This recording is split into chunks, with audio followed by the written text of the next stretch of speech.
warahmatullahi wabarakatuh. Waalaikumsalam warahmatullahi wabarakatuh. Sambil menunggu yang belum masuk, kita mulai aja ya. Pertama-tama, marilah kita panjatkan syukur atas kehadirat Allah Subhanahu wa Ta'ala yang telah memberikan kita kesehatan, nikmat peluang waktu, sehingga kita dapat bercengkrama dalam acara sharing about hadis. Tak lupa juga sholawat dan salam tercurahkan kepada baginda alam, yakni Habibana wa Nabiyana wa Maulana Muhammad Sallallahu Alaihi Wasallam.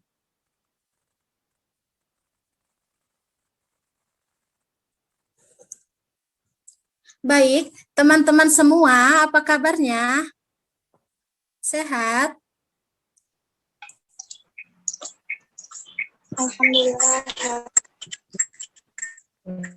Alhamdulillah sehat, Pak.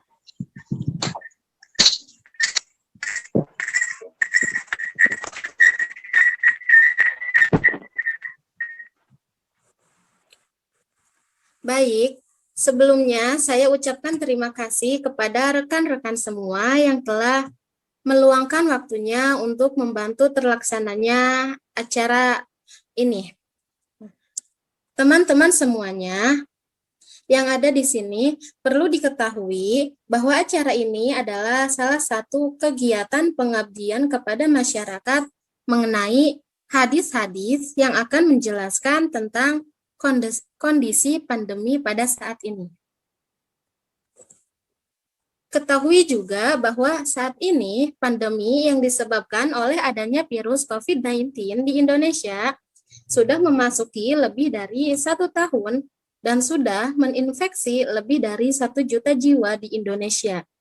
Bahkan ribuan jiwa di Indonesia ada yang meninggal yang diakibatkan oleh adanya virus COVID-19 ini.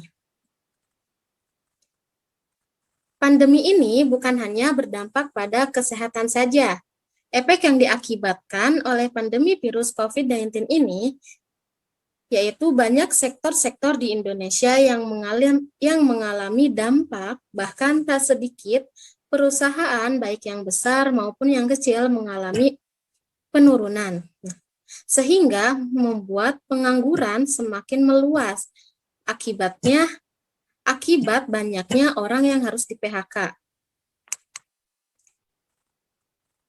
Selain itu, sekolah-sekolah pun berhenti melakukan pembelajaran tatap muka dan banyak dampak yang terjadi pada sektor-sektor lainnya juga.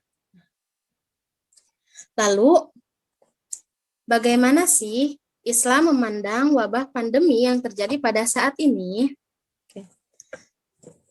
Teman-teman semua, sebelum masuk ke pembahasan, perkenalkan nama saya Mega Mulyana, selaku moderator pada acara Sharing About Hadis kali ini.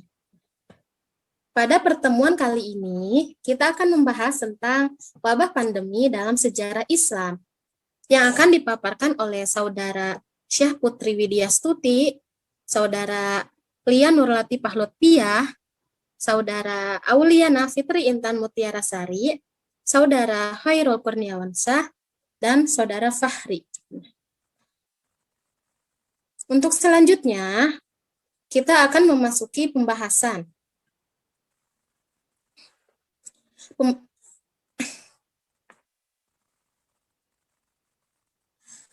Pembahasan pertama akan dipaparkan oleh Saudara Syah Putri Widyastuti, kepadanya kami persilahkan. Baik. Perkenalkan, nama saya Syah Putri Widyastuti. Di sini saya akan memaparkan tentang pengertian hadis. Bismillahirrahmanirrahim. Terdapat dalam bukunya Syekh Mana Al-Qathan bahwa hadis menurut bahasa artinya baru. Hadis juga secara bahasa berarti sesuatu yang dibicarakan dan dinukil. Juga sesuatu yang sedikit dan banyak. Bentuk jamaknya adalah ahadis. Hadis menurut ahli Hadis adalah apa yang disandarkan kepada Nabi Shallallahu Alaihi Wasallam, baik berupa ucapan, perbuatan, penerapan, sifat atau sirah beliau, baik sebelum kenabian atau sesudahnya. Sedangkan menurut ahli usul fikih, hadis adalah perkataan, perbuatan, dan penetapan yang disandarkan kepada Rasulullah Shallallahu Alaihi Wasallam setelah kenabian. Adapun sebelum kenabian tidak dianggap sebagai hadis, karena yang dimaksud dengan hadis adalah mengerjakan apa yang menjadi konsekuensinya, dan ini tidak dapat dilakukan kecuali dengan apa yang telah dan apa yang terjadi setelah kenabian. Baik, selanjutnya yaitu tentang perbedaan Al-Quran dan hadis. Mengutip penjelasan Syekh Muhammad Al-Maliki, ada beberapa hal yang patut kita cermati tentang perbedaan Al-Quran dan hadis qudsi. Di antaranya, yang pertama yaitu Al-Quran adalah mukjizat yang terjaga sepanjang masa dari segala pengubahan, serta lafal dan seluruh isinya sampai taraf hurufnya tersampaikan secara mutawatir. Yang kedua, Al-Quran tidak boleh diriwayatkan maknanya saja. Ia harus dihafalkan sebagaimana adanya. Berbeda dengan hadis qudsi yang bisa sampai kepada kita dalam hadis yang diriwayatkan secara makna saja. Pun ia masih bisa dikritik secara sanad dan matan sebagaimana hadis-hadis lainnya. Yang ketiga, dalam mazhab Syafi'i, mushaf Al-Quran tidak boleh dipegang dalam keadaan berhadas kecil, serta tidak boleh dibaca saat berhadas besar. Sedangkan pada hadis qudsi, secara hukum, ia boleh dibaca dalam kondisi berhadas. Yang keempat, yaitu hadis qudsi tentu tidak dibaca saat sholat, berbeda dengan ayat Al-Quran. Yang kelima, membaca Al-Quran, membacanya adalah ibadah dan setiap huruf diganjar 10 kebaikan, sebagaimana disebutkan dalam banyak hadis. Yang keenam, yaitu Al-Quran adalah sebutan yang memang berasal dari Allah, beserta nama-nama Al-Quran yang lainnya. Yang ketujuh, Al-Quran tersusun dalam susunan ayat dan surat yang telah ditentukan. Yang terakhir, lafal dan makna Al-Quran sudah diwahyukan secara utuh kepada Nabi Muhammad. Sedangkan lafal hadis qudsi bisa hanya diriwayatkan oleh para periwayat secara makna. Sekian dari saya kembalikan kepada moderator. Oke, baik. Terima kasih kepada Saudari Syah Putri Widyastuti yang telah memaparkan penjelasannya. Untuk selanjutnya, pemaparan yang kedua akan dipaparkan oleh Saudari Lia Nurlatifah. Kepadanya kami persilahkan. Baik. Bismillahirrahmanirrahim. Assalamualaikum warahmatullahi wabarakatuh. Saya Lia Nurlatifah Lutfia di sini akan membahas materi mengenai kedudukan hadis dalam Islam. Kedudukan hadis dalam Islam adalah sebagai landasan, hujah dan dalil dalam menetapkan ajaran-ajaran Islam dan mengamalkannya. Jadi, maksudnya yaitu bahwasanya hadis ini bisa dijadikan sebagai pedoman, sebagai landasan kita hidup di dunia ini, dan juga sebagai alasan dalil dalam menetapkan ajaran-ajaran Islam dan agar bisa ia menempati tempat kedua setelah Al-Quran yang menempati tempat yang pertama dan utama. Nah, berarti sumber atau kedudukan yang pertama ditempati oleh Al-Quran, yang kedua yaitu oleh hadis. Di mana hal ini didasarkan pada firman Allah Subhanahu wa taala Quran surah Al-Imran ayat 32 yang mana bunyinya Bismillahirrahmanirrahim. Qul athi'ullaha wa rasul fa in tawallaw fa innallaha la yuhibbul kafirin. Yang artinya, katakanlah taatilah Allah dan Rasulnya. Jika kamu berpaling, maka sesungguhnya Allah tidak menyukai orang-orang yang kafir. Nah, dari ayat tersebut bahwa Allah telah memerintahkan kepada kita untuk mentaatinya dan juga mentaati Rasulnya, yaitu Rasulullah Shallallahu Alaihi Wasallam dan nilai keorisionalannya. Nah, jika karena Al-Quran, karena mengapa hadis memiliki kedudukan kedua setelah Al-Quran? Karena Al-Quran merupakan wahyu langsung dari Allah Subhanahu wa taala yang diberikan kepada Rasulullah Shallallahu alaihi wasallam melalui malaikat Jibril. Jadi sudah semestinya Al-Quran menjadi pedoman pertama kita dan selanjutnya yaitu hadis untuk memperjelas dan apa yang menjadi ajaran-ajaran kita di agama Islam ini. Selanjutnya yaitu wabah dalam sejarah Islam. Sebelum kita masuk ke dalam wabah sejarah yang pernah terjadi di sejarah, sudah alangkah baiknya kita mengetahui lebih dahulu apa sih wabah itu dan termasuk ke dalam hal apa wabah ini dan mengapa wabah ini bisa terjadi. Nah, di sini kita sebagai manusia yang hidup di dunia, sebagai makhluk Allah, kita pasti akan diberi yang namanya ujian dan musibah. Nah, musibah ini merupakan salah satu bentuk cintanya Allah kepada hambanya, dan musibah ini dari definisinya sendiri merupakan sesuatu yang menimpa kita, baik ataupun buruk. Dan ujian itu disebut juga sebagai bala ataupun bukti cintanya Allah kepada manusia, kepada hambanya. Nah, Allah bijaksana pasti mempunyai tujuan mulia dari semua kebijakannya.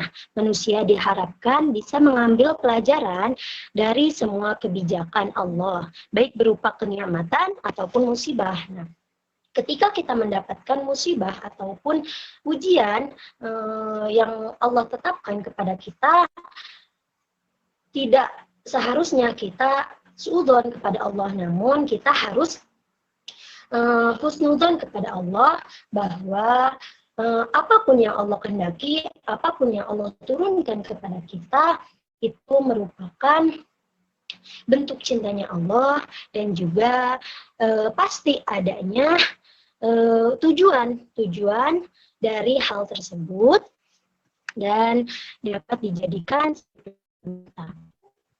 karena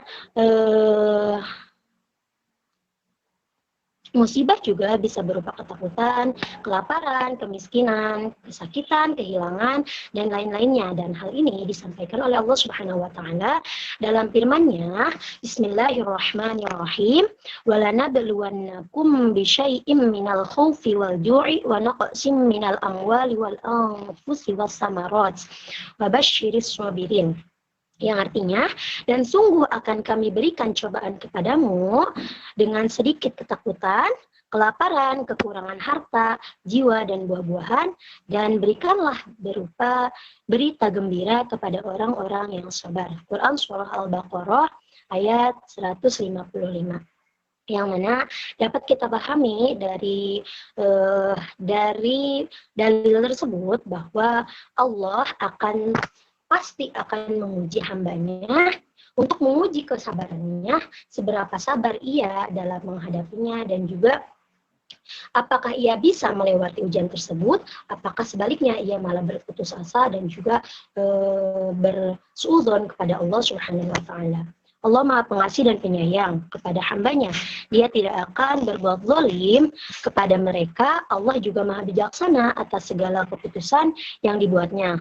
Oleh karenanya, setiap musibah yang menimpa hambanya pasti mengundang hikmah. Nah, jadi apapun yang Allah tetapkan, apapun yang Allah kehendaki kepada kita, pasti di balik itu semua ada hikmah yang bisa kita ambil. Nah, di antara hikmahnya tersebut yaitu kita bisa menjadikan hal tersebut menjadi pelajaran bagi kita juga bagi orang lain. Dan juga Allah akan mengangkat derajatnya orang yang tertimpa musibah dan mengurangi dosa-dosa yang diperbuatnya. Selanjutnya, sebenarnya dalam sejarah wabah dalam sejarah Islam itu telah terjadi beberapa kali jauh sebelum terjadinya wabah pada saat ini. Nah, kita ketahui pada saat ini wabah yang sedang kita alami, wabah yang sedang turun, musibah yang sedang hampir seluruh dunia alami, yaitu wabah pandemi COVID-19 ini ya.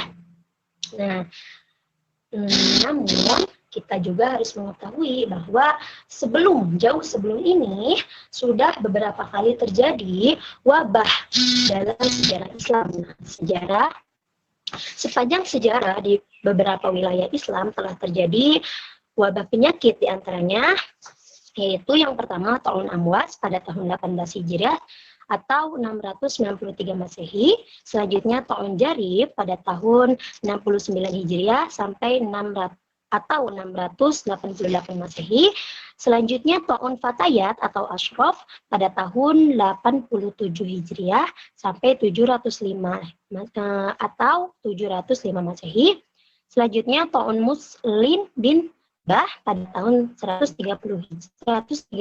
Hijriah atau 748 Masehi, dan ada juga wabah-wabah yang terjadi pada masa dinasti Abbasiyah, Mamalik, dan Ayyubiyah di wilayah Islam bagian timur dan barat. Nah, untuk penjelasan dari wabah-wabah tersebut akan disampaikan oleh materi yang akan datang. Sekian mungkin yang bisa saya sampaikan, saya kembalikan kepada moderator. Terima kasih. Oke. Terima kasih kepada Saudari Lia Nur Latifah.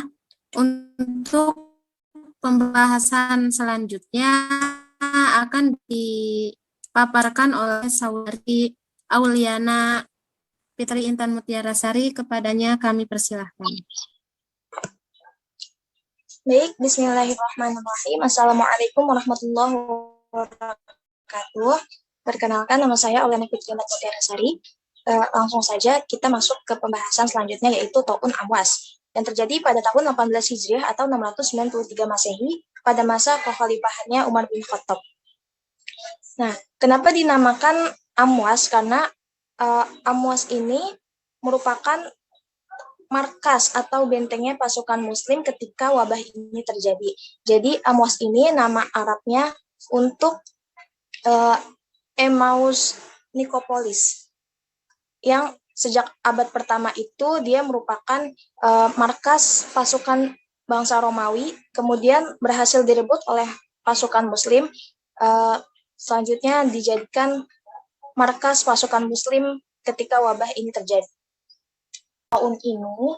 Wabah ini menyebabkan 25.000 pasukan Muslim maupun keluarganya meninggal dunia, termasuk panglima-panglima utama seperti Abu Ubaidah bin Al-Jarrah, Mu'az bin Jabbar, Yazid bin Abu Sufyan, Al-Haris bin Hisham, Suhail bin Amr, Utbah bin Suhail, dan masih banyak lagi korban akibat wabah ini. Selanjutnya yaitu Ta'un Jarif yang terjadi pada tahun 69 Hijriah atau 688 Masehi. Nah, Ta'un Jarif ini terjadi pada masa Khalifah Abdullah bin Az-Zubair. Yang Ta'un ini itu dikenal juga sebagai Ta'un air bah. Kenapa? Karena ini ibarat air bah yang menyapu habis manusia, karena tahun ini berlangsung selama 3 hari berturut-turut dan memakan banyak korban jiwa, sekitar 70.000 sampai 73.000 korban jiwa akibat wabah Ta'un Jarif ini. Nah, wabah Ta'un Jarif ini terjadi di kota Basrah. Kemudian selanjutnya ada Ta'un Fatayat atau Ashraf yang terjadi pada tahun 87 Hijriah atau 705 Masehi, yang terjadi di Irak dan Syam. Kenapa dinamakan Fatayat karena menyerang para gadis dan wanita di Irak dan Syam. Dan menimpa terus juga karena di wabah ini para petinggi kaum dan tokoh-tokoh, para ulama juga banyak yang menjadi korban jiwa. Kemudian selanjutnya yaitu Ta'un Muslim bin Qutaibah yang terjadi pada tahun 131 Hijriah atau 748 Masehi. Nah, Ta'un ini terjadi di Kota Basrah. Berlangsung selama 3 bulan. Mulai dari bulan Rajab, yang puncaknya itu ada di bulan Ramadan, yang memakan jiwa sehari itu bisa mencapai 1.000 jiwa bahkan lebih. Mungkin sekian yang dapat saya sampaikan, saya kembalikan ke moderator. Baik, terima kasih kepada Saudari Auliana. Untuk pemaparan selanjutnya akan dipaparkan oleh Saudara Khairul Kurniawansyah. Kepadanya kami persilahkan. Baik, bismillahirrahmanirrahim. Materi selanjutnya yaitu wabah-wabah pada masa dinasti Abbasiyah, Mamalik, dan Ayyubiyah di wilayah Islam bagian timur dan barat. Pada tahun 656 Hijriah atau 1258 Masehi, tentara Mongol menyerang kota Baghdad dan menghancurkannya.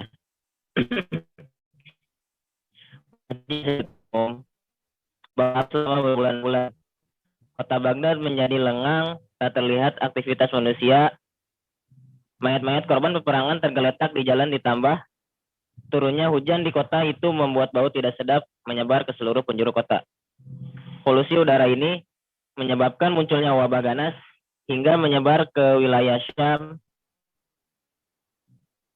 dan banyak korban jiwa akibat wabah ini. Lalu pada masa pemerintahan dinasti Mamalik, negeri Syam dan sebagian besar wilayahnya terserang wabah Ta'un al-A'zam atau Maha Dahsyat pada tahun 748 Hijriah. Dinamakan Ta'un al-A'zam karena sebaran wabahnya cepat korban dahsyat. Ini membuat sebagian besar penduduk kota Hal, Damaskus, Yerusalem, dan wilayah pesisir. Wabah, kelaparan, dan kekeringan juga menimpa wilayah Maroko. Yang paling diingat adalah wabah Ta'un pada tahun 571 Hijriah yang menyebar di wilayah Maroko dan Andalusia. Wabah ini memakan banyak korban jiwa, diantaranya 4 putra mahkota dari keluarga Khalifah Yusuf bin Yakub. Perharinya wabah ini memakan korban jiwa 100 hingga 190 orang. Pada tahun 1798 Masehi, wabah Ta'un kembali menyerang Maroko. Wabah ini membawa dari para pedagang dari kota Alexandria di Mesir ke Tunisia, kemudian Aljazair hingga ke Maroko. Wabah ini menyebar ke kota Fes hingga Rabat, yang memakan korban jiwa mencapai 130 orang dalam sehari. Begitulah wilayah-wilayah Islam saksi berkaca krisis dari wabah, kekeringan, dan musibah-musibah lainnya. Sekian dari saya kembalikan kepada moderator. Baik, terima kasih kepada Saudara Khairul Kurniawansyah. Selanjutnya pemaparan yang terakhir akan disampaikan oleh Saudara Muhammad Fahri Abdul Rizal. Kepadanya kami persilahkan. Ya, baik. Untuk materi yang terakhir tentang dampak wabah dalam sejarah Islam. Wabah merupakan bahaya terbesar yang mengancam jiwa umat manusia. Banyak dampak yang ditimbulkan, baik dampak negatif maupun positif. Sebagai contoh dampak negatif yang ditimbulkan wabah pada masa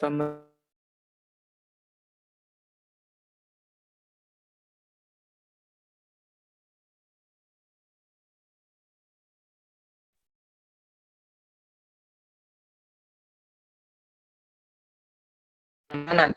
Tujuannya ingin memperkaya diri sendiri dengan memanfaatkan krisis yang terjadi.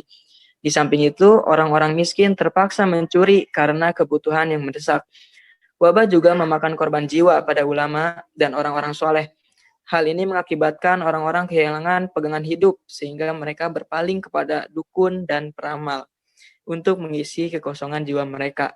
Dari sinilah terjadi kehancuran akhlak dan moral masyarakat.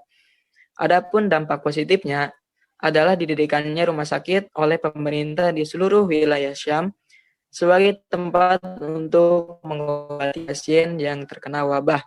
Wabah ini memakan korban yang sangat banyak sehingga mayat-mayat dibiarkan tergeletak begitu saja di jalanan tanpa ada yang mengurusnya karena orang-orang takut tertular. Maka orang-orang kaya memberikan bantuan dengan membuat pemakaman dan tempat untuk orang-orang miskin. Hamba-hamba Allah yang soleh mengajak masyarakat untuk semakin mendekatkan diri kepada Allah, memohon ampunan kepada Allah, serta mengatur ditutupnya tempat minum-minum khamar dan menyuruh masyarakat menjauhi maksiat. Baik, cukup sekian yang dapat saya sampaikan. Saya kembalikan kepada moderator. Oke, terima kasih kepada Saudara Muhammad Fahri Abdul Rizal atas pemaparan materinya. Oke, untuk rekan-rekan semuanya, di sini kami akan membuka sesi tanya jawab. Barangkali teman-teman semua ada yang ingin ditanyakan, bisa untuk bicara langsung atau enggak ditulis di pesan ya. Baik teman-teman semua, jadi di sini kami akan memberikan reward kepada kalian yang ingin bertanya. Boleh bertanya ya.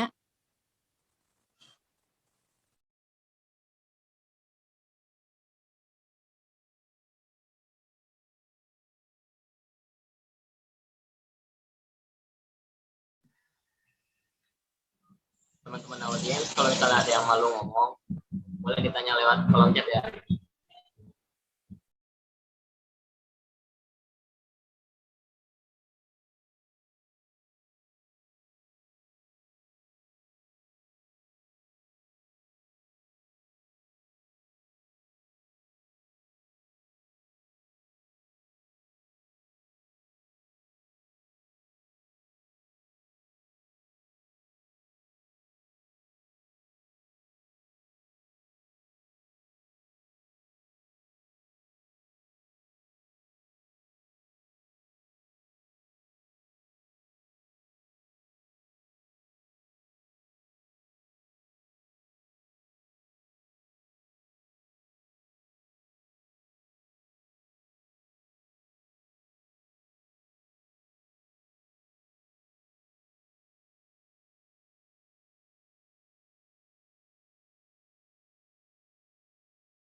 Baik, terima kasih. Ada pertanyaan satu dari Saudari Cindy, yaitu, apakah hikmah di setiap wabah menurut Al-Quran? Kepada pemateri dipersilahkan untuk menjawab pertanyaan dari Saudari Cindy. Terima kasih.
itu.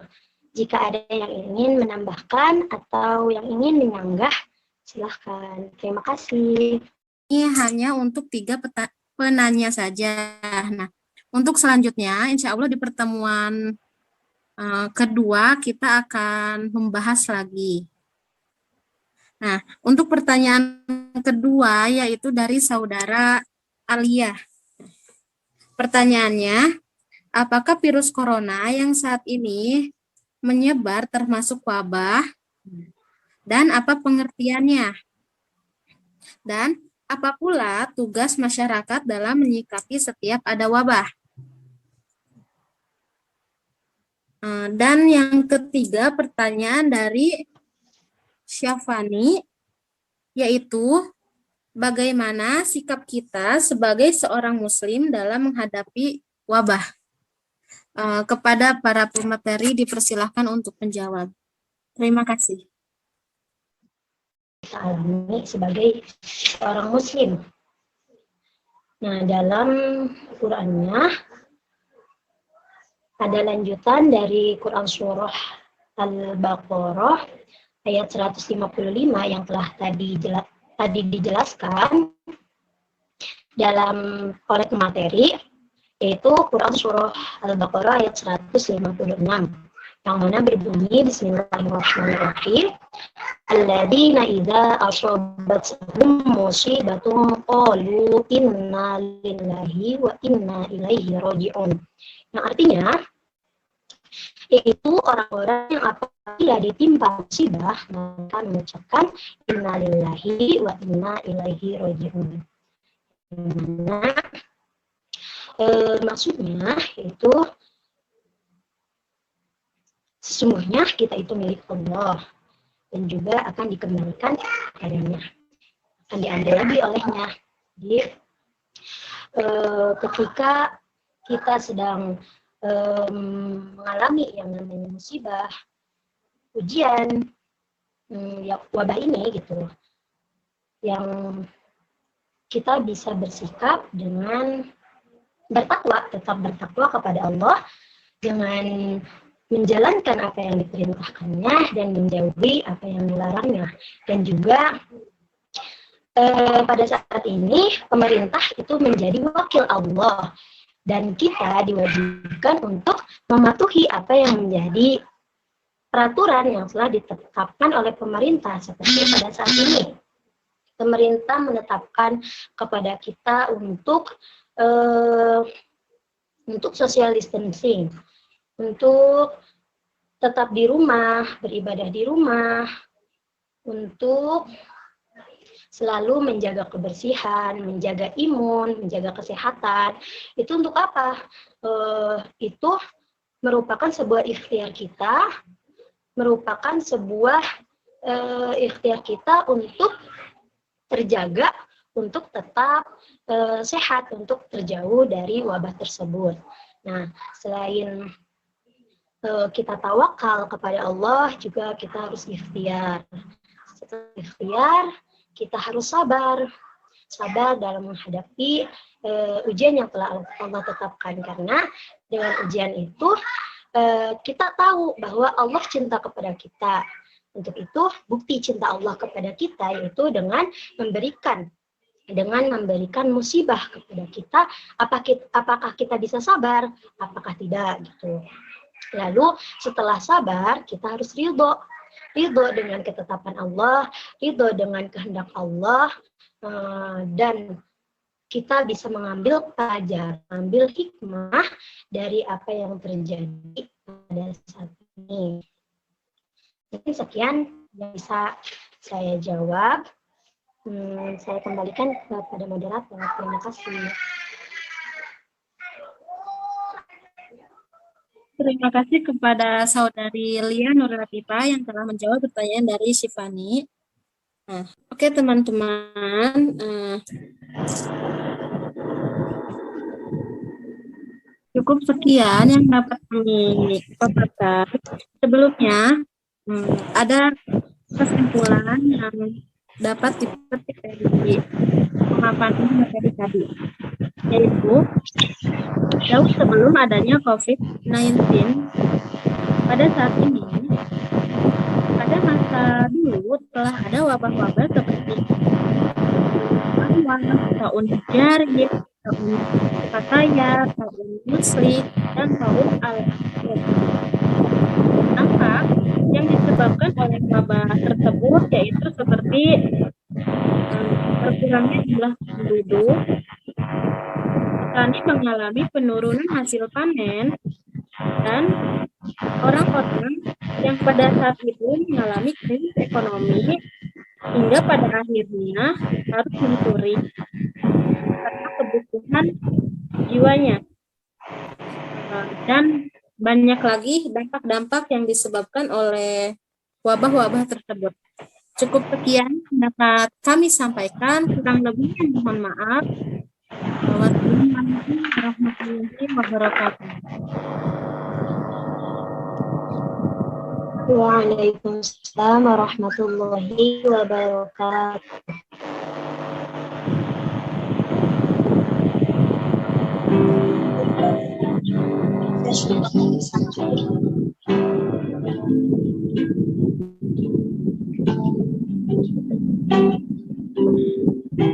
Sekali lagi kami ucapkan terima kasih kepada teman-teman telah dalam acara sharing about hadis mengenai wabah pandemi dalam sejarah Islam. Sekali lagi kami ucapkan terima kasih.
Teman-teman semua, tolong kameranya dibuka dulu ya.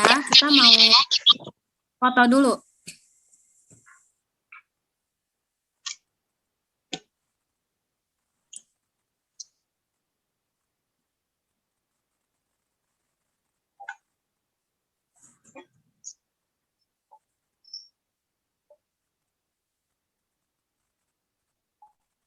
Oke, difoto ya. 1, 2. Dah. Oke. Terima kasih teman-teman. Terima kasih teman-teman. Ya, sama-sama, Teh.